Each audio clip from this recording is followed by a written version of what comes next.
Okay, so as you can see, my sons, today, Monday, the 1st of February, 2021, 21st, lecture number 5. We are going to deal, inshallah, with the first play of modern drama, Arms and the Man by George Bernard Shaw, starting with some topics, subtopics, elements, starting with what? With the introduction.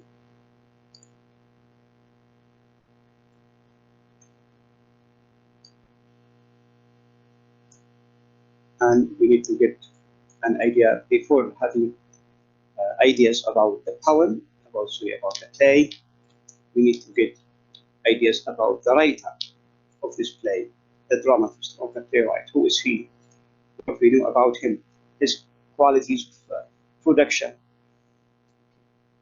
his thoughts, his mind, thinking, dealing with the social elements of life, how he or she contributed to the welfare, to the knowledge of the society. We need to put in mind all these elements because they are of great importance. So, starting with the first sentence of this first page in this introduction, you can read with me, you can realize, understand the discussion, explaining the survey, skimming. We can start with George Bernard Shaw was or is a celebratory arts critic and socialist lecturer. So he is what? A critic and a socialist lecturer. Critic and socialist lecturer. When he wrote Arms and the Man, when, what time, what age, what year? 1894. During the year 1894 and after. One of Shaw's earliest attempts at writing for theatre as a dramatist, to write for theatre as a dramatist or as a playwright. It was also his first commercial success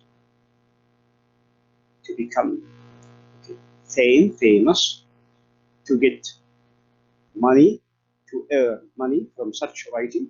It was because of this experiment dealing with what? With Arms and the Man as a playwright, as a dramatist.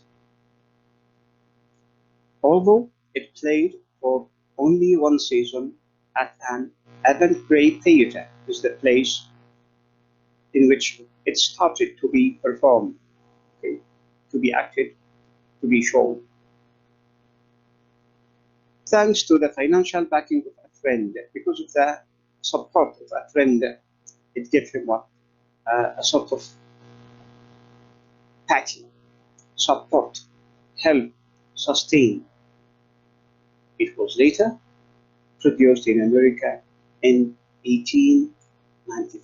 After 2 years, the progress started in a good way, positively. We can say that the progress started positive. Accustomed to the melodrama of the age, we remember the age, 20th century, the end of the 19th century, and we remember the influence of Henrik Ibsen, the Norwegian Henrik Ibsen, and his what? His contribution, his influence on the English drama, especially. We can say he is accustomed to, Shaw is accustomed to the melodrama of the age. However, even sophisticated audiences often did not discern the serious purpose of Shaw's plays. Even those sophisticated or cultivated people, they did not understand, discern, or realize perfectly the serious purpose of Shaw's plays. So, as we always say, every dramatist, every writer, every playwright, he or she has a purpose, has an aim, has a goal in his writing. In his writing, there should be a lesson to be discovered, a lesson to be understood, a lesson or lessons, a goal or goals. It is not just written randomly or in vain. Thus, show considered it a failure because of what? Many people, many audiences did not understand perfectly his aim, his purpose, his target, or his lesson behind writing this play. The play, we can see that the play did not receive well acceptance at the beginning. He felt it a failure. True success, when we say consider it a failure, not for forever, for a while. Look to this year, 1895 and 1898. True success did not come until 1898, when Arms and the Man was published as one of the pleasant plays. He has a collection. In this collection, he published several plays, with the title Pleasant Plays. In Shaw's collection called Pleasant Plays, and Unpleasant. Pleasant means comedy, unpleasant means tragedy or not comedy. And it subsequently, it refers to what? To Arms and the Man. Subsequently gained popularity as a written work, as a play, a famous classical work. Including in this collection of plays are lengthy explanatory prefaces. Shaws used to write prefaces for the majority of his plays. Why? If we remember what had been mentioned here, that many audiences did not realize, did not understand, did not discern the purpose behind his writings. So he used to what? To explain his ideas in prefaces, in introductions, we can say. Prefaces to the plays written, which note significant issues in the plays and which have been invaluable to critics. All those prefaces, they are what? Very significant to help the watchers understanding perfectly, the critics to understand his goal, and also helping the general audience, general people to read or to watch or to listen to what? To his plays in general, to make a closeness between his mind and the understanding of people in his surroundings. In place of brief stage directions, Shaw's plays also included lengthy instructions and descriptions. Why? Because someone can say that they are not easy to be understood, or if we speak about a poem, for example, reading a poem doesn't help the reader to understand the hidden meaning or what is between the lines in just one reading, unless it is explained by the poet or by someone else. It is what? Sophisticated, complicated, or hidden. The case is almost similar with what? With the plays of George Bernard Shaw. Okay, we read the plays of George Bernard Shaw, we understand them as stories, but if we don't think about the purpose or the aim or the target or the lesson Shaw himself wanted people to know, we cannot understand them or understand about the poem. Gentlemen, it is important now to make a comparison between understanding the play or understanding what is the play about. Okay, why it is written in such a way. Sometimes we need to understand what we understand the plot as a direct storytelling, the themes as a direct stories to be told, to be discovered, to be understood. But also we need to have a sort of appreciation, and you studied appreciating grammar. Appreciation means criticism, criticizing or reading with appreciation, understanding, discussion, evaluating, putting your own understanding, and also make a comparison of what others say about it, positively or negatively, and put whatever you like in your hand. to reach what? An argument. This argument is suitable to connect in a triangle, for example, the ideas of the writer, the ideas of the story, the ideas of the critics, of the others, and your ideas. I think this is important to realize, especially in modern drama. Now, you gentlemen, in this level, okay, level 7 or 8, your background is great to understand how to, what can we say, how to discuss, how to evaluate, how to criticize. And criticism is not only negative, no, you have to show sometimes the positive aspects. Another unique aspect of Arms and the Man was its use of a woman as a central character. Okay, Arms and the Man, like Major Barbara, okay, some of the most important characters are women. Here we have Raina, we have Luca, we have Catherine, the mother of Raina. They are what all of them women of great importance in the play, not great importance in the status of life, no? Great importance in the weight of the play. Central characters, especially Raina, and also the second woman is Luca, the servant. We can discover, inshallah, through our studying through the play. Set during the 4 months long Serbian-Bulgarian War.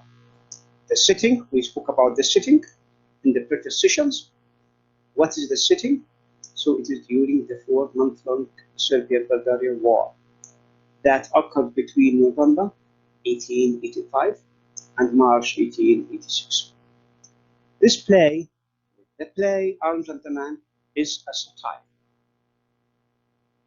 If you read it as a satire, yes, you are what you are appreciating. You are a critic. If you are reading this as a story, you are just a reader, any reader. This play is a satire on the foolishness of glorifying something so horrible as war, terrible as war, horrible, terrific. Something people, they are what they are glorifying evil, and they don't know that it is a devilish work, leads to destroying of humanity, killing like war, or all what leads to war.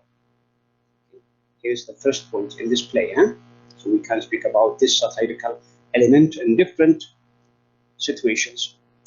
The idea is similar, my gentlemen, in Shaw's play, another play of Shaw's called Major Barbara. The comparison is similar between the daughter Barbara and her father, okay, the merchant of weaponry tools, Undershaft, Mr. Undershaft. If you read it and you compare it, you will understand the sort of satire and why Bernard Shaw wrote it in such a way against what? Against the conflicts in the societies. Okay? As well as number 2, the second set or setting, a satire on the foolishness of basing your affections on idealistic notions of love. What can we say about this point? We can say many things here. Okay. We understand the meaning of love and affection and passion. Okay. And love should be what? Should be loyal, should be sincere, should be frank. Okay. صادق, ودود, صحيح. But sometimes, if it is idealistic, like what we get sometimes of the ancient stories, the Platonic stories, like what we can say, قيس وليلى لبنى ومش عارف مين. You remember those stories, Antara, وعبلة, and many others in the Western cultures, similar stories. They have what? They have idealistic notions about love and relationship in the society. Here, the opposite is not exact, but similar way that people, they are what they are posting their association with love as a relationship. And love should come with what? With the rank. The soldier should love a woman of the high rank. Yeah, I mean soldier. I mean not an easy man. A high rank person, not to get a sort of love, a sort of respect, a sort of affection or passion with any ordinary women of the low class. It is what you do that satire on the foolishness of easing. Your means dear, not your, because your means ours, not dear in the story. Their affections and the idealistic notions of love. These themes, the satirical themes, brought reality and timeless lesson to the comic stage. So, timeless lesson, everlasting lesson, okay, to be discovered, to be understood, and to try to make better of life. All the negative points should be what should be avoided. All the positive points should be supported. Here is the ideas of Bernard Shaw.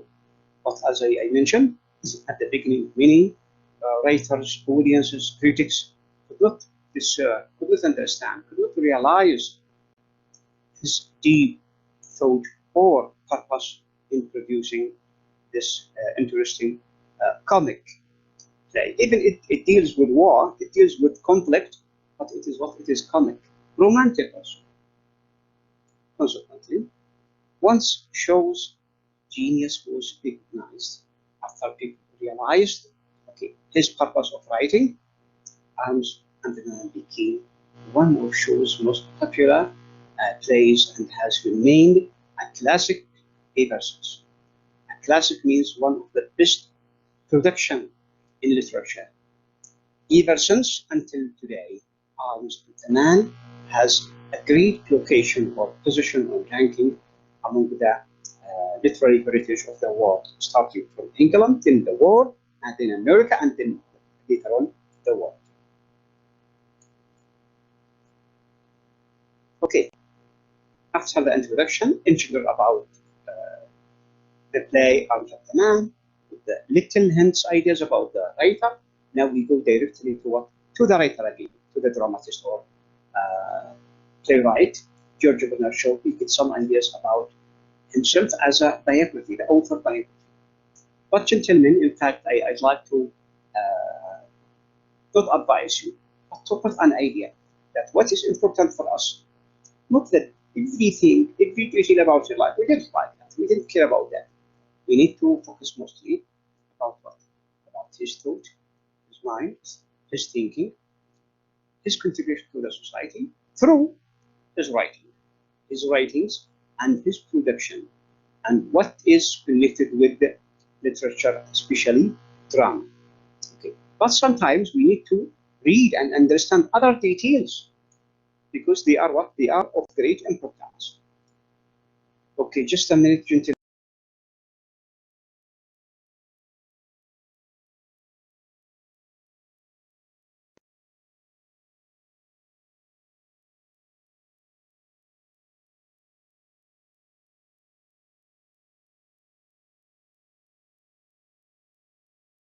It helps us understand the person, the psychological mind, and atmosphere.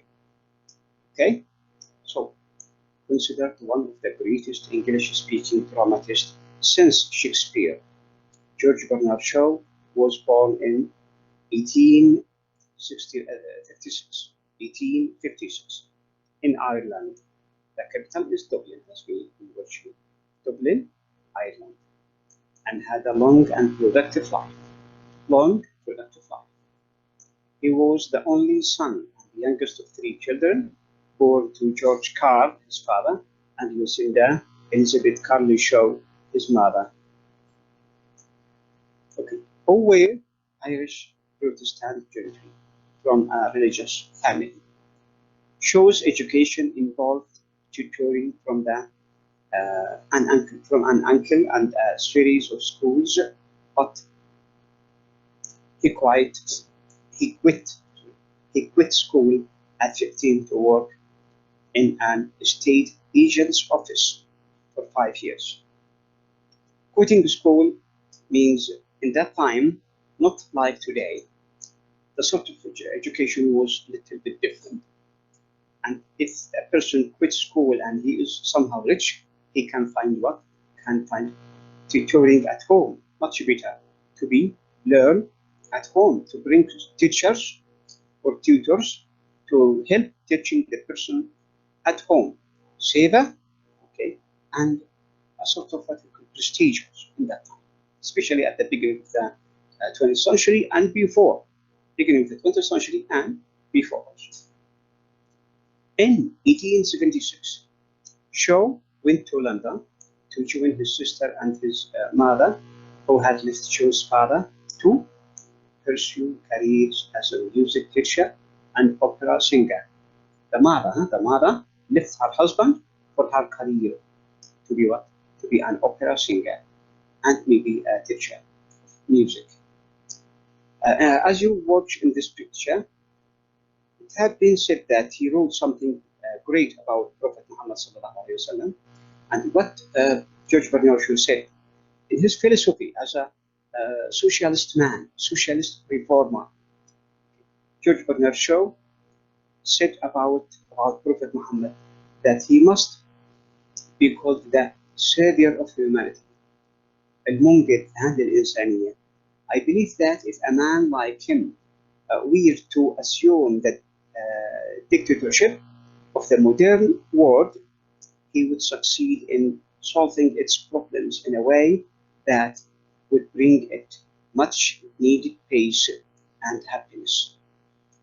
This was, I think, in a conference or in a meeting here in Singapore, in 1936. And he said many good ideas about Prophet Muhammad and about Islam also.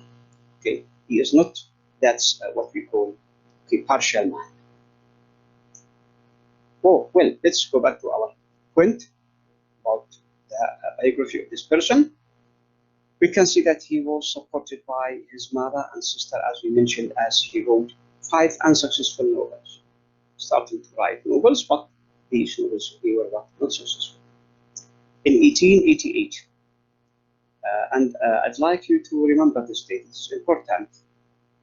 1888, sometimes we realize in literature what you call figures of literary figures of literature by their dates of birth or death.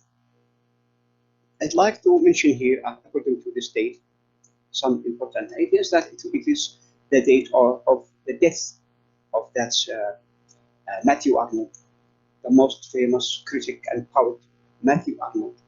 At the same time, it is the date of the birth of another pioneer of English poetic drama and poetry, criticism also, T.S. Eliot or Thomas Sterne.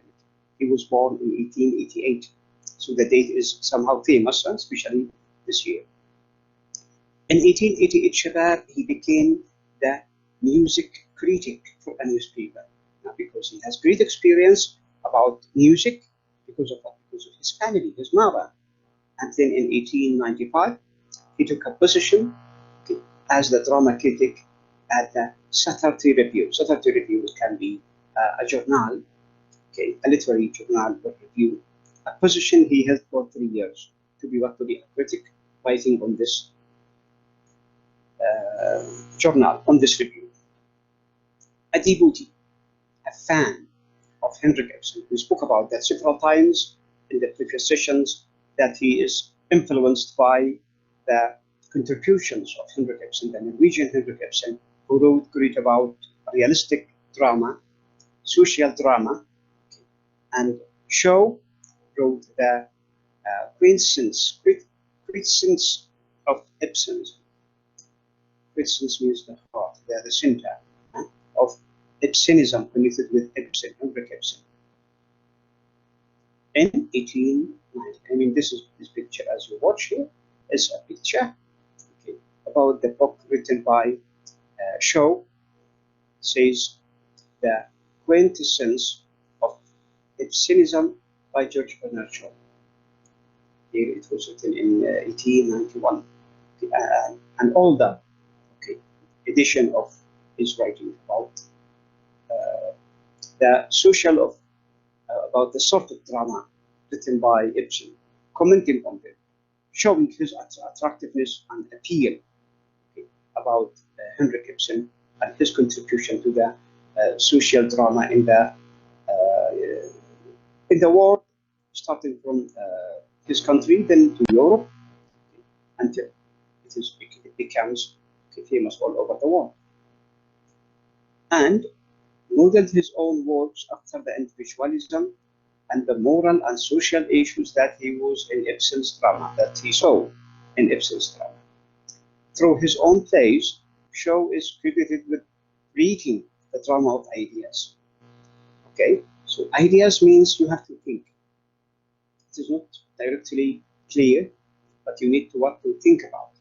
We have social drama, we have realistic drama, and we have drama of ideas, or idealistic drama, drama of ideas. Among his best-known plays are our Arms and Tanan, our play we are going to study and analyze or to scan, written in 1894, Saint Joan, written in 1923, Nana Superman, Major Barbara, and this is again one of his best dramas also, 1905, Candida, and Pygmalion, first English production in 1914 and was published several times. It was produced in German translation in 1914. Pygmalion was made into a movie, like others, like Arms and Tanan, like Major Barbara. They are made movies after being acted and performed on theaters for several years, for which Shaw won an Academic Award for Best Screenplay in 1938. The play was later made into a musical, My Fair Lady, in 1964, with book and score by Ilan J. Lerner and music by Frederick Lowe.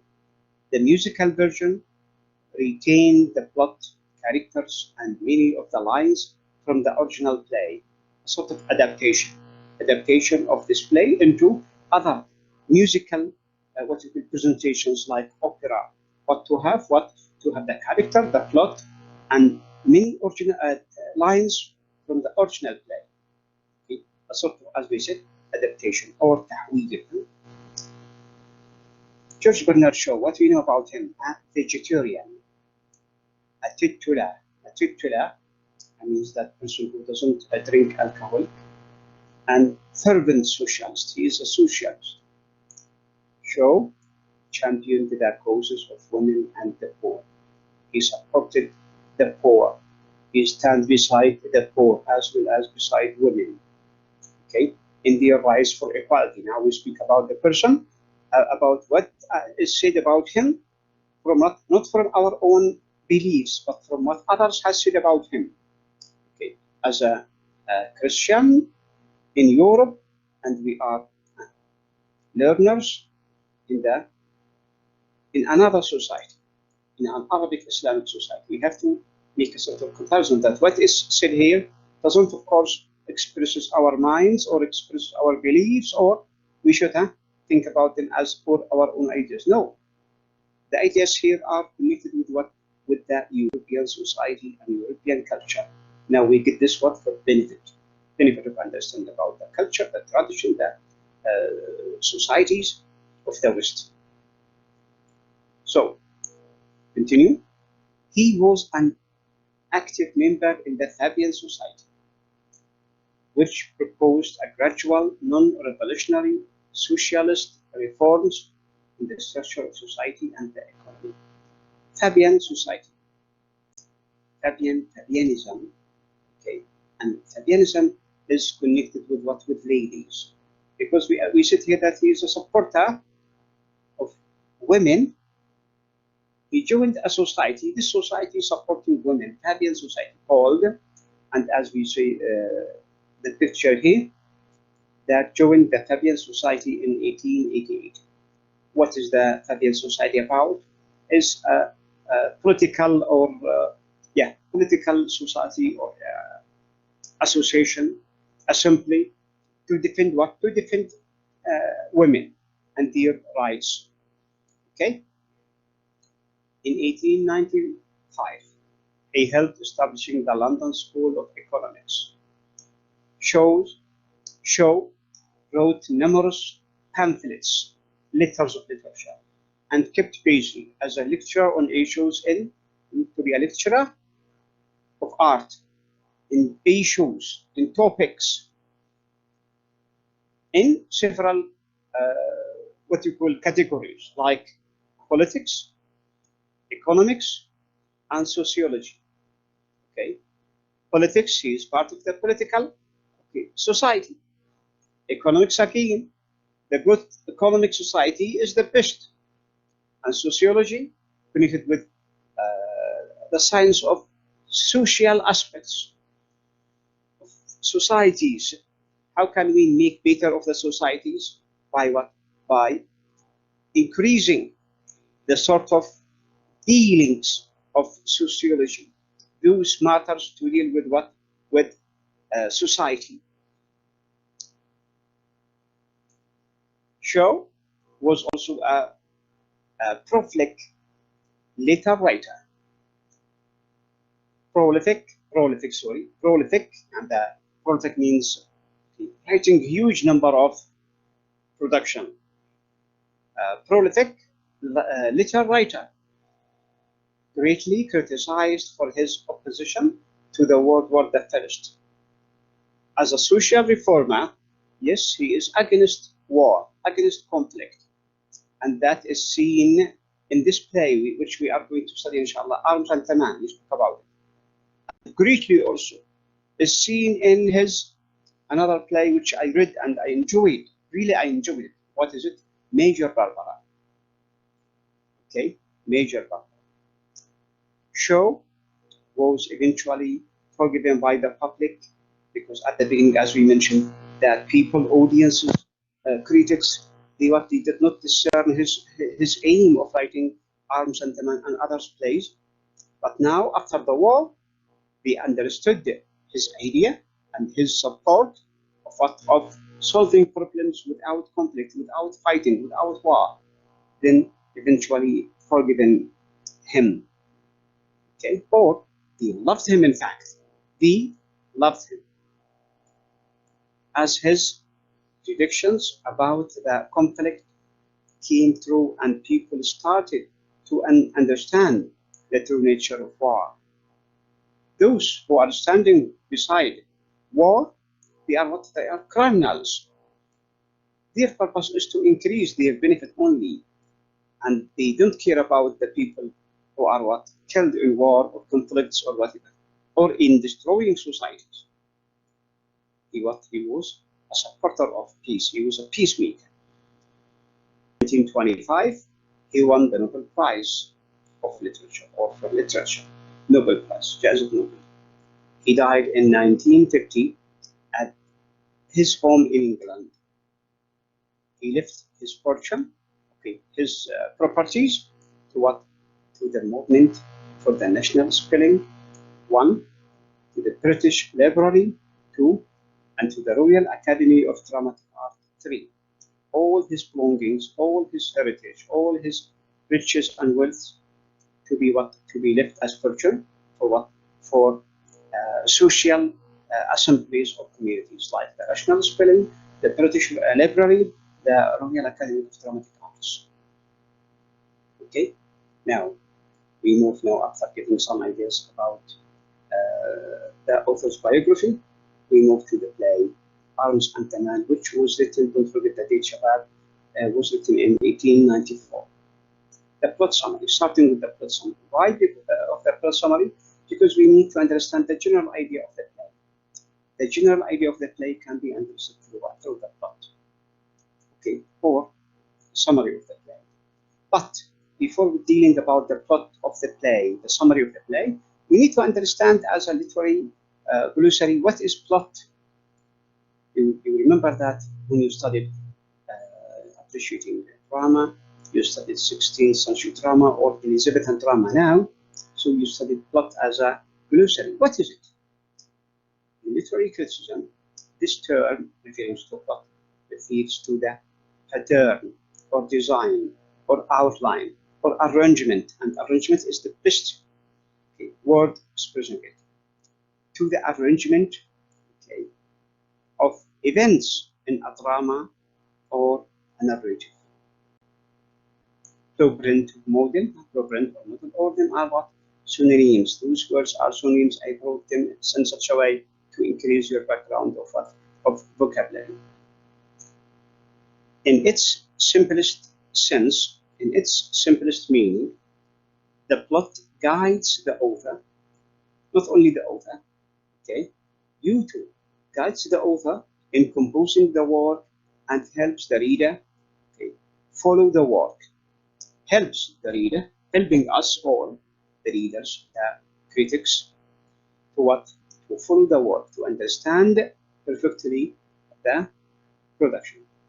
Typically, generally, plots in general exhibit or shows causality and unity and have a beginning, a middle, and an end. This, as we see, because of what? It deals with the consequences, events. Okay, beginning, middle, and end. Sometimes, however, a plot may consist of a series of disconnected events or plots. Sometimes we have main plot and subplots, in which case it is known as an episodic plot. Episodic because it is fragmented. Episodic or fragmented.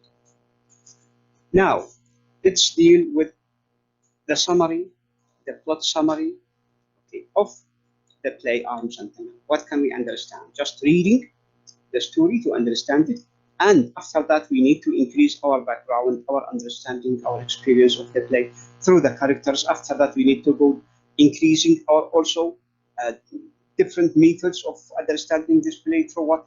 Through the themes, the setting, okay, the structure, the language. But the easiest way to understand from the beginning, my gentlemen, my sons, my students, is through what? Through the plot summary. Starting with the first act, Act 1. It is November 1885, during the Serbo-Bulgarian War, as we mentioned before. Raina Petkov, the main character as a woman, a young Bulgarian woman, okay, is in her chamber, bedroom, when her mother, Catherine, is the second character, woman also, the mother of Raina, enters and announces there has been a battle close by, and that Raina's fiancé, Major Sergius Saranov, and this is the funny character here, okay, Major Sergius Saranov, okay, was the hero of a cavalry charge, okay, and hero is what? Bringing a sort of prestige, a sort of pride to the family, because they are what? They are speaking about a fiancé of Raina, of this lady woman.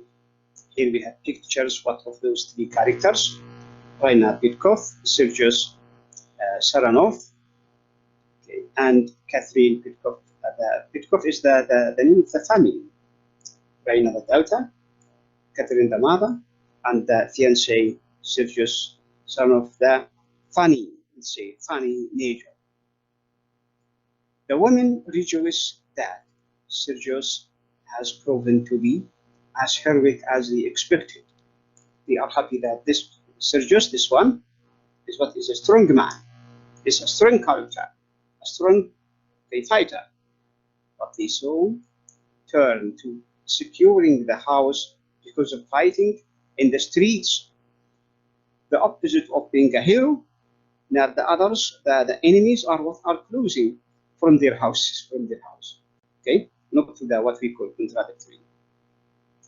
Nonetheless, a Serbian officer, Captain Blanchley, this one, okay, Captain Blanchley, the picture is opposite in writing should be changed or modeled the opposite in putting or in sitting. Gains entry through Raina's shutter through the windows. Raina decides to hide him, and she denies having seen anyone when she is questioned by a Russian officer who is hunting for a man, saying climbing the water pipe to Raina's balcony, to Raina's home through the balcony. Raina covers well, and the Russian leaves without noticing the pistol on Raina's bed. Very interesting story happened at the beginning of this. Is just a very what we call summary about the events. When Raina hands the gun to the Serbian after Russian leaves, the Serbian bluntly admits that the gun is not loaded because he carries chocolates in his cartridge belt instead of ammunition. Funny, comedy, something to laugh at and to laugh with also. That this soldier, the Serbian soldier, did not carry weapons or cartridges, just having what, carrying what, chocolates. Why? He said that, chocolates can save him, but weapons is not or cannot save him, even in war. If he is alone, he is without any support by others, who can save him? Just to save himself by what? By food. And chocolate is a sort of solace. Funny, comedy. He explains that is a Swiss mercenary or soldier of fortune fighting for the Serbs because it is his profession to be a soldier, and the Serbians' war was close by. He adds that all experienced soldiers carry food, while only the young soldiers carry weapons. Experience, what we call wisdom. Here we discover wisdom from this sentence. Why is that? Those old soldiers, they have experienced, and those young soldiers, they are what? They are immature. They have no experience of life, and they think that carrying weapons is to save them. But in fact, no. What things to save you are what food. And here's the experience of this one, of this funny Serbian soldier, Captain Blanche. Shocked by this attitude, Raina criticized him for being a poor soldier, that he is a poor soldier, and poor doesn't mean that he has no money. No, poor not is a sort of basement, a sort of meanness. He counters by describing what makes a real fool, not knowing that his version of the day's cavalry charge makes fun of her bitter-toed.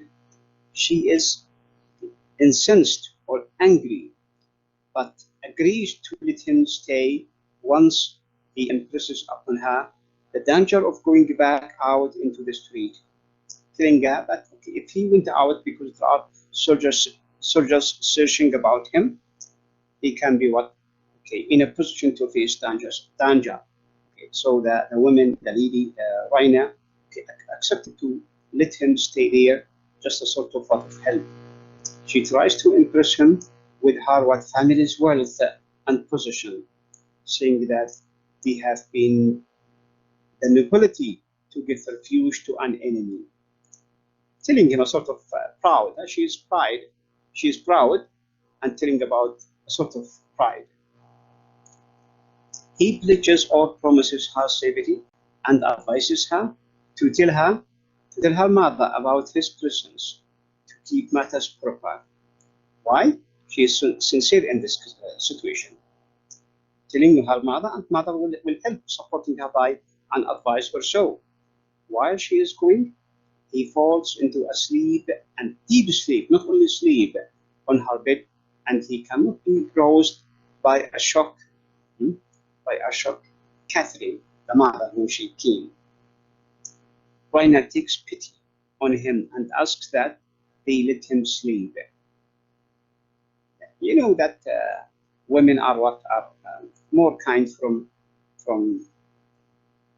from men, let's say frankly. But Act 2, moving to the second act, on March the 6th, 1886. Raina's father, Major Paul Pitkoff, comes home and announces the end of the war. Catherine is upset that the Serbians have agreed to a peace treaty.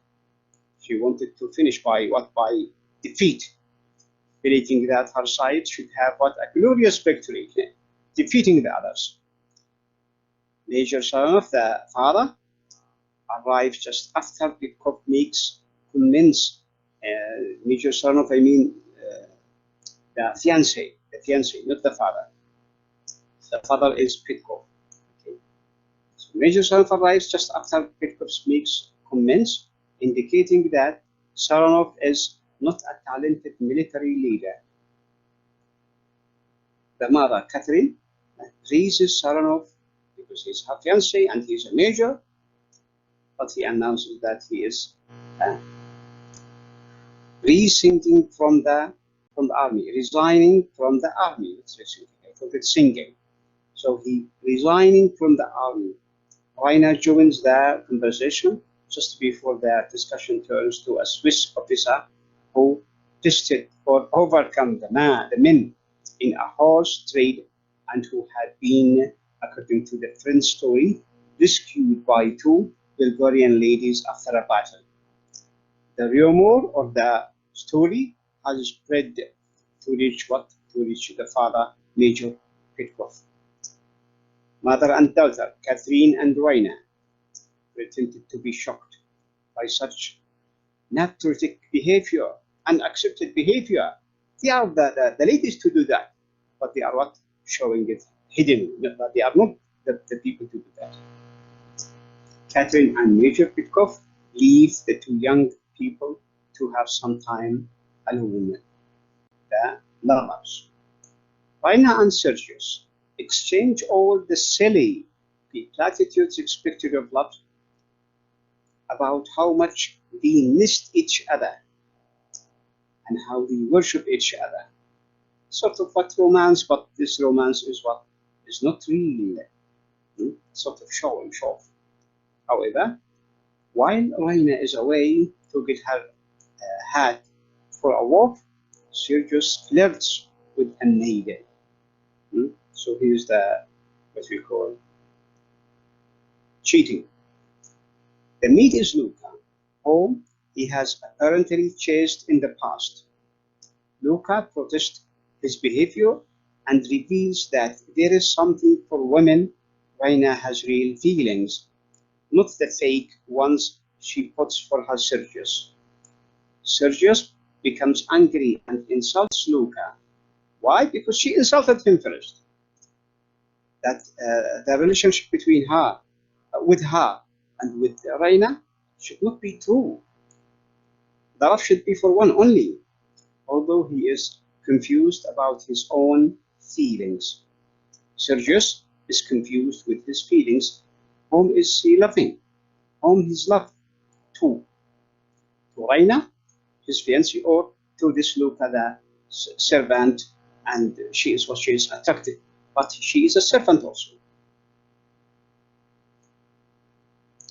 Sergius goes to help Pitkoff with some final military business. In his business, or in his absence, Catherine tells Raina that Pitkoff has asked for code he gave the enemy soldier when he left.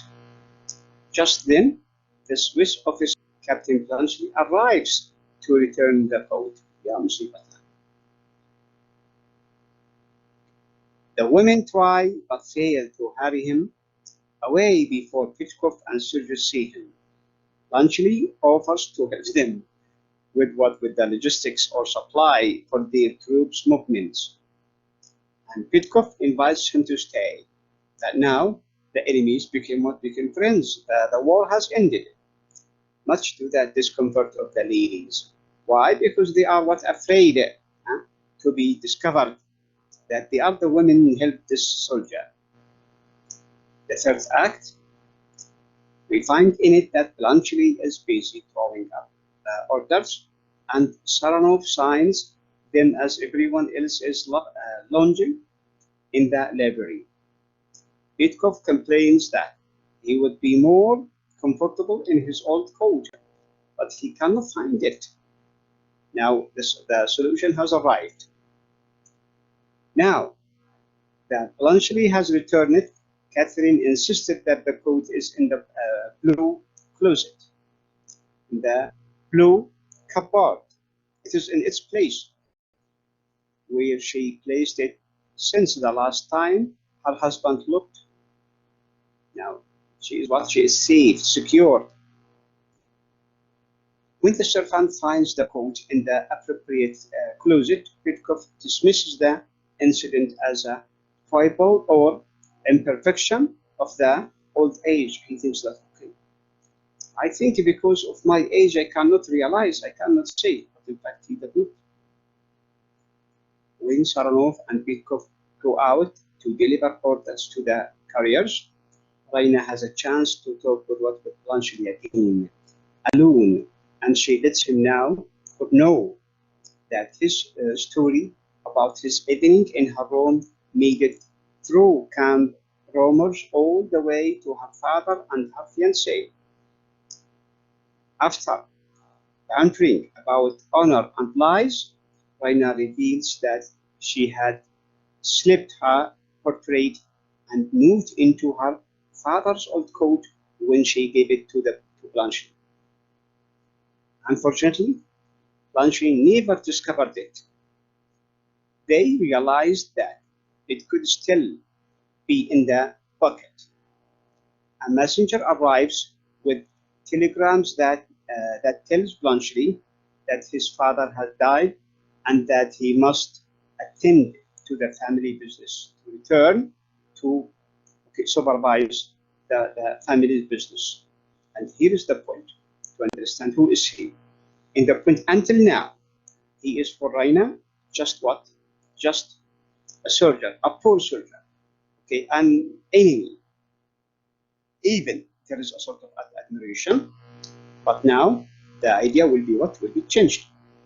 Luca and the manservant Nicola have an exchange about Luca's ambitions and about the role of servants. Here is what we call the support of George Bernard Shaw of the social elements, the rank divisions. Nicola realizes that it might be more to his advantage to let Luca marry Saranov and to then becomes their servant. Later, Saranov and Luca argue about whether Saranov is afraid to express his love to Luca, but he loves her really, and his love to Raina is just fake. And she reveals that Raina has fallen for Bluntschli, Captain Bluntschli, the Serbian, her enemy. Saranov challenges Bluntschli to a duel, but when Raina charges that she saw Saranov with Luca, he backs off. She discovered the relationship between Saranov and the servant Luca. Raina then stirs Saranov's emotions by telling him that Luca is engaged to Nicola. Pitkov enters, complaining that his coat had to be repaired. When Raina helps Pitkov put on the coat, she pulls the incriminating photo from the pocket and tosses it to Bluntschli's, not knowing that her father has already seen the photo. Sort of trick to increase the attraction of the plot. When Pitkov does not find the photo in his pocket, the questioning begins about the photo's inscription to a chocolate cream soldier. Discovering the secret, and an avalanche of truthful revelations from all parties began. Nicola wisely denies being engaged to Luca so she can marry Saranov, because he knew that her mind is not with him. The servant is not with the servant Luca, the woman with the man. And he feels that she can get time, she can get luck to marry Saranov, Sergius Saranov. As Catherine protests that dishonor to Raina, Luca injects that Raina would not have married Saranov away because of Blanchery. Everyone is having a sort of what you call conflict with the others for their purposes, for his own or her own purpose. The Swiss captain is hesitant to declare himself in love until he learns that Raina is 23 years old and is not the teenager he thought she was. Now she is what? She is adult, she is grown woman. Confident then that she is old enough to know her feelings, Blanchely asks for Raina's hand in marriage. Again, Catherine protests because she thinks Blanchely cannot provide for her daughter appropriately. Until this time, Catherine, she thinks that Blanchely is what is an ordinary man, a poor man. So he tells them of his great wealth. Now the matter is changed. Raina puts up a token protest about being sold to the highest bidder, but Blanchely reminds her that she fell in love with him before she knew he had any rank of money. She capitulates, trapped, and the play ends with everyone happy. Here is the end of the plot, and I think we have finished dealing with some ideas about the plot today. Next session, inshallah, this week, we continue with our gentleman, but with two other topics, as we mentioned, the characters and the themes. Prepare well. I hope you the best of wishes. Assalamu alaikum wa rahmatullahi ta'ala wa barakatuh. The session will stop recording. If you have a question, I am ready to discuss with you. Otherwise, my best wishes